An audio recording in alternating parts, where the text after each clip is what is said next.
de l'information en temps réel yi nga xam ne ñooy am fii Sénégal ak l'actualité internationale l'actualité internationale bi nag la ñuy dooree émission bi l'actualité internationale bi nga xam ne depuis vendredi gis neen échange de tirs yi nga xam ne mu ngi dox diggante ñaari réew yooyu Iran ak Israël Cheikh Ousmane ba doon def benn bilan par rapport ak cette guerre on peut parler de guerre bi nga xam ne déclenché na entre ces deux pays depuis vendredi loo mën a teg ci loxo askan wi.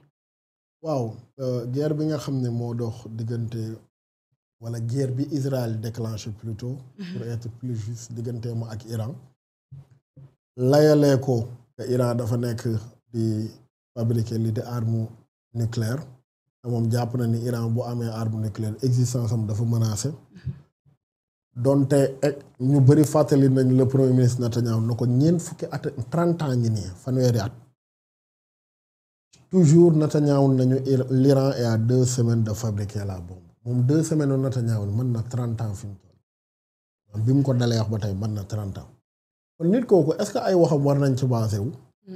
La réponse est non. Guerre boobu nag dafa nekk di dugg ci beneen phase am muy phase u guerre d'usure wala guerre te guerre bi bu duggee ci phase boobu dëgg fa neex yàlla.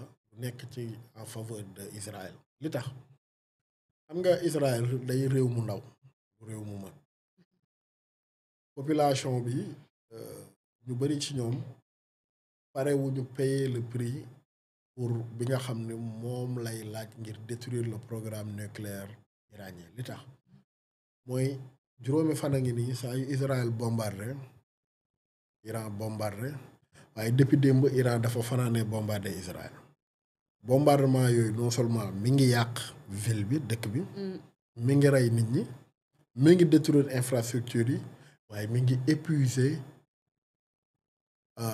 maanaam munition wu bouclier antimissile Israël xam nga Israël bouclier. Mais du côté de l'Iran aussi Moustapha. Bien sûr danaa ci ñëw si danaa ci ñëw si le bilan est très lourd on parle de 200 et quelques morts mais les Iraniens miin nañu li ñuy dund danaa ci ñëw ci li tax xam nga Israël ñu bari ñu ngi wax dôme de fer mais romb na sax dôme de fer dôme de fer mooy niveau bi gën a gàtt maanaam mooy altitude bi gën a gàtt mooy roquette ak missile de croisière ak yenn missiles yi am beneen niveau mooy système Arrow am beneen niveau mooy système David donc Israël 3 couches de protection la 3 couches yëpp missile iranien yi da koy percer day dugg day frapper donc moom li ko moom songu na Iran waaye li ko Iran diggoon mi ngi koy def Iran daf ko newoon waxuma ni munoo percer sama défense waxuma ni munoo tiim sama dëkk bombardé ko mais li wér te wóor mooy yow boo moytu avion yi ngay yebal bu ñuy dëpp duñ fa fekk piste bu ñu atterrir ndax dinaa raser dëkk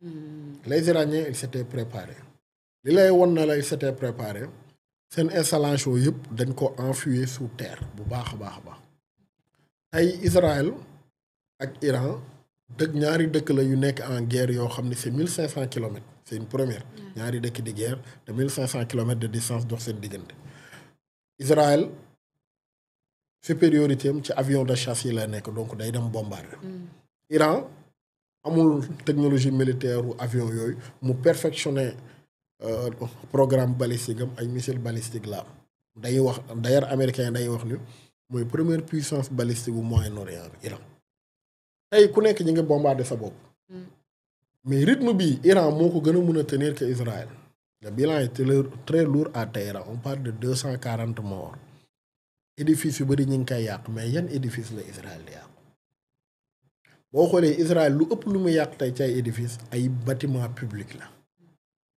Israël nga xam ne daf daan tympaniser nit ñi ak armement Iran programme militaire Iran tey nga dem ba mën a tiim dëkk ba bombardé too programme militaire ba yaa ngi bombardé édifice public yi ban message nga bëgg a joxe ñaar laa ci jàpp benn bi mooy tële nga détruire les infrastructures militaires ndax c'est bien enfouis sous terre et c'est bien protégé léegi pour tiitloo population bi ak pour jéem leen révolter contre le pouvoir en place Israël édifice public yi la nekk de bombardé xoolal rajo C'est pas une stratégie. Hôpital c'est pas une stratégie.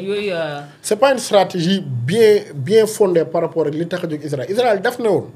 éliminer le programme nucléaire iranien moo ko tax a jóg waa Israël mi ngi tiim fi centrale nucléaire yi nekk bombardé wu leen mi ngi tiim usine d'enrichissement yi bombardé wu leen fi mu toll nii Israël xam nga lu muy wut. nu mu yëkkatee population ba Iran du talati guerre mais parce que Israël mënatul njàpp. maanaam Israël dafa jot benn réponse boo xam ne xaaru ko.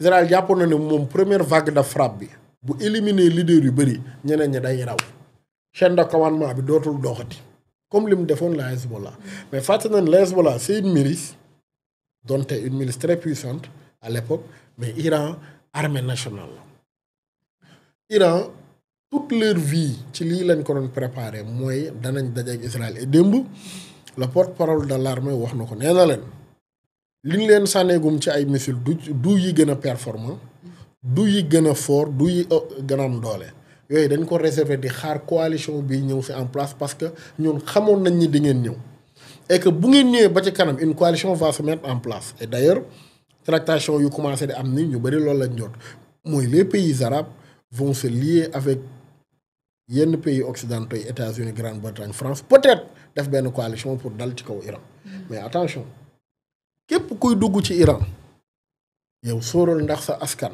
ak sa ay intérêt pare nañ payer le prix fort parce que Iran moom amul benn complexe attaqué xam nga kenn laa xam ne iranien ku dugg ci ñoom di nga payer le prix fort bi ñu éliminer le général Soleimani ñu naan dana am doom Iran bombardé ay bases militaires américaines loolu Russie sax amul woon fit bi.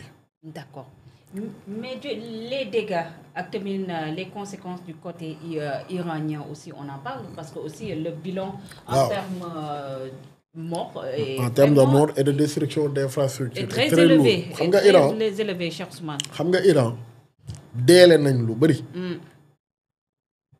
waaye deele gi metti na waaye deele gi ak yàqu-yàqu bi du am impact bi mu doon am ci beneen dëkk nee ma pourquoi ok loolu am solo ñàpp les Iraniens c'est des chiites boo demee ci doctrine chiite dañ lay wax na la ñoom ils sont nés pour être martyrs parce que Seydina Ali et ses enfants dañ leen martyriser particulièrement Seydina Hussein gis nga xam nga Tamxarit mi ngi approché Karbala ah gis nga bu guerre bi tombeek anniversaire u Karbala rek israéliens yi mere seen bopp c'est-à-dire c'est un peuple boo xam ni maanaam les généraux iraniens boo leen xoolee doo gis kenn takk grade yu bëri ci dënnam xam nga lu tax seen grade mooy nga tomber dans les mains de l'ennemi maanaam nga dee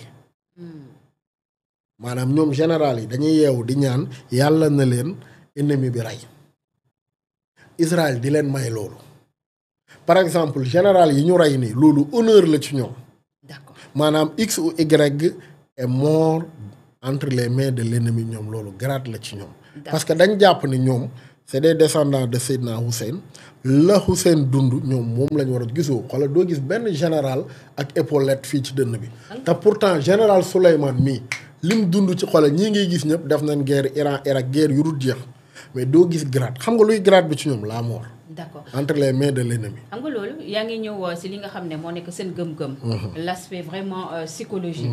ces explications et ce que l'on voit aussi si médias yi un peu partout yaa ngi koy xamle que Israël moom lu mu visé moo nekk les édifices publics. actuellement loolu la visé alors que les édifices militaires ko tax. voilà donc ñoom l'aspect psychologique de cette population jël nañ ko en compte. tey jii édifices publics yooyu nga xam ne ñu ngi koy visé ak le nombre de morts yooyu nga xam ne du côté. De l'Iran mu ngi alourdir loolu est-ce que du inciter la population à ce que ñu révolté wu en fait. merci Diab laaj bu am solo nga laaj. xam nga Israël. moo tax man la Israël des fois tu te demandes ndax xam nañ en réalité dëgg-dëgg ki ñuy xeexal. xam nga li tax ma wax loolu. xam nga dafa nekk di viser les édifices publics. pour jël askan bi dóor ko ci kaw régime bi. voilà mais dafa fàtte ni le peuple iranien est un peuple nationaliste. très nationaliste même. certes mais les tenants du pouvoir aussi sont assez contestés. léegi nag loolu lañ nekk di changer actuellement dañ nekk di jubóole askan bi. ak dirigeants yi. parce que le peuple iranien peuple bu nationaliste la. c'est-à-dire la fierté des Iraniens en fait mën nga ne sax dafa dem ba nekk benn égo surdimensionné parce que dañ jàpp ne c'est les héritiers de l'empire perse peuple la boo xam ni mais c'est des millions d'années de civilisation tu te demandes ban civilisation moo leen jiitu ci àddina munoo ko xam en tout cas dans le proche et Moyen-Orient amul benn civilisation bu tolloog ñoom du ci xam-xam du ci démb maanaam passé du ci culture du ci dara Iran du ñu nawle kenn ci Moyen-Orient bi ay nu mu tudd ay yarkatu géléem lañ dajeel maanaam pour tooñ quoi dun seen morom dañuy wax ne bi Yonent sallallahu alayhi wa sallam di gane àddina fekk na le roi du Perse ñu koy fay comme salaire son poids en or en argent et en diamant ci bépp matière précieuse ci jamono jooju. Tout à fait. Peuple bu yàgg la on les humilie pas kenn du humilier peuple bu amee cosaan bu yàgg noonu. dañoo xam guerre 8 ans la Khomeini guerre ak Saddam Hussein boobu Saddam nii la meloon tous les pays occidentaux di ko jàppale di ko jox arme Iran ñu xañ leen arme na duñ leen jaay duñ leen livrer am sax yu ñu commandé woon ñu bloqué ko et d'ailleurs loolu jur ñu tànn benn programme nu mu tudd maanaam d'autonomisation militaire par rapport aux autres pays dañ ne ñoom mënuñu am confiance ci kenn lu ñuy basé wu made in Iran nañu développer suñu industrie militaire Ndiab je te parle d'un pays boo xam ne 1979 ba tey Iran est sous embargo des grandes puissances 40 ans d'embargo. N'empêche mi ngi à la pointe de la technologie militaire Iran mooy livrer drone Russie bii xeex ak les pays occidentaux en Ukraine waaw xoolal réew moomu capacité bi ñu am léegi nag capacité de résilience c'est un peuple martyr dee moom ñëpp a koy yëg ñëpp a koy safle koo ñàkk di nga ko yëg mais maanaam ils s'y sont préparés dee ci loxo Israël moo leen gënal tëdd seen lal dee waaye léegi yow ku paree doon martyr nga rey ko kooku moom yow loo koy dissuader dafa mel ni la ma waaj a waxoon suñu ustaas yi nañu changer angle d'approche bi ñuy tiitalee sénégalais ma ne ko lu tax mu ne ma kuy tiital safara fii ci àddina mu sotti boppam essence taal boppam kooku moom dafa ragale teem safaraam ma ne ko déedéet waaye même chose iranien yi ngay tiitloo dee xanaa xoo ne tey Ali Khomeini mii xam nga Israël lañ koy menacé de mort bu sañoon Israël rey ko ci datu Karbala bi moom bu sañoon Ali Khomeini mii Israël mujj ko réussir rey waaye ci datu anniversaire u Karbala bi. C'est vrai. Pour te dire que ñoom dimension bi ñu nekk. léegi nag ndax le peuple israélien va suivre. pare na pour payer le prix moo tax man la guerre d'usure bu ñu dugg. en faveur d'Iran parce que le prix sera très très lourd mais le peuple israélien n'est pas prêt à payer ce prix ndax ñi ngi jël bateau dem Chypre. C'est vrai ils sont. duñ fa toog yahud li yàlla wax ci alxuraan rek duñu mbébét dee dañoo ragal dee duñ ko sax fooy di xalaat ndax bëgg naa dee yàlla nee na lim bind yahud da ci gën a ragal dee maam duñ ko fooy di ko xalaat man ndax dinaa dee nee na loolu du jàll sax seen xel. Tout à fait. léegi nag beneen phase bi mooy peut-être dina ñëw ci sa relance bi. dina ñëw ci relance bi y a Clédor y a tonton Clédor Cheikh Ousmane qui participe ci émission bi nee na il voulait même participer à un appel téléphonique mais nee na ma wax la lii nee na dit à Cheikh Ousmane que les Israéliens moo nekk ba tey ci attaques yi lu ñuy wax ont des raisons inavouées pour attaquer à 2 reprises la télé iranienne. En fait il argumente les pilotes capturés parce qu'il y a des pilotes qui ont été capturés devaient faire des aveux en direct et dire tous les pays qui les ont soutenus pour arriver à leurs objectifs et ça serait très gênant pour beaucoup d'opinions publiques de ces pays qui collaborent avec l'Israël. Effectivement li Clédor wax noonu lu am solo la parce que dégg naa rumeur bi ñu koy wax ne am na ay pilotes F-35 yu ñu abaat et que jàpp nañ benn pilote d'ailleurs amoon na sax benn vidéo bu doon circuler comme quoi ñu wane benn pilote bi dafa éjecté wu après déjà xoolal guerre bi li muy en fait y aura un avant et après. xam nga li tax. durant des années Hollywood. Oui. à travers seeni film ak seeni documentaire dañu jaay ni l'industrie militaire américaine est la meilleure au monde. et que moom la Israël di utiliser et que l'Israël est impénétrable. Clédor parle de collabo. donc il si biir collabo yi quand on dit collabo am na ñoo xam ne il collabore de manière officielle am ñoo xam ne il collabore de manière officieuse. waaw Iran dafa am benn problème. voilà mooy y a beaucoup d'espions israéliens au sein du pays. warul la bett. xam nga Iran c'est population bi n'est pas majoritairement composée de Perses. tout à fait. Il y a d'autres ethnies. Il y a des minorités. Ces minorités là des manqué wax ci benn émission. dafa am les Kurdes ennemis du régime lañ. les Balouches mooy population Balouchistan yi. ñooñu noonu ngay gis et souvent ñañ jàpp ñu bëri ressortissant wu maam communauté yooyu leen souvent lu ñu lay woon góor boo xam ne da ngay gis ne karaw bi dafa gudd lool. mooy maanaam physionomie les Kurdes les Balouches ñooñu bëggoon le régime en place. mooy ces petites minorités. et Israël politique d'espionnage am ci pays arabes yeeg sous-région boobu minorité yooyu la. Israël mooy jàppale les Kurdes en Syrie. pourquoi parce que tous ces minorités sont affiliées à Israël. Israël les protège parce que ñoom jàpp nañ ni li Israël dund avec les arabes ñoom moom la ñuy dund. donc minorité yooyu ci la Mossad di recruter di former ay espions et autres et y a aussi du ñàkk des gens du régime yoo xam ne peut-être dina leen mën a jënd et c'est vice versa. gis nga Israël mi ngi waal ñi ñooy les Kurdes et les Balouches gis nga da ngay gis seen physionomie niñ mel et ñiñ jàpp ñu bëri comme ay espions c'est des ressortissants ou ethnie yi lañ. parce que ñii même rêve lañ am mooy créer benn état kurde parce que les Kurdes c'est des ennemis du régime en Iran c'est les ennemis de l'ancien régime de Saddam Hussein. Syrie même chose c'est-à-dire ku ci nekk am nga benn mës nañ jéem a révolté wu régime bi réprimer leen. Saddam bi mu pertee première guerre du Golfe bi ba nekk en position de défaite les Kurdes dañoo rebellé wu woon ca la Saddam utilisé woon gaz moutarde c'était en 91 je pense. ca la ñuy tuddee son cousin Ali Chimique. moo utilisé woon gaz boobu. Kurdes yi di dee comme ay weñ ci tali. Et d'ailleurs, il y avait eu des sanctions après.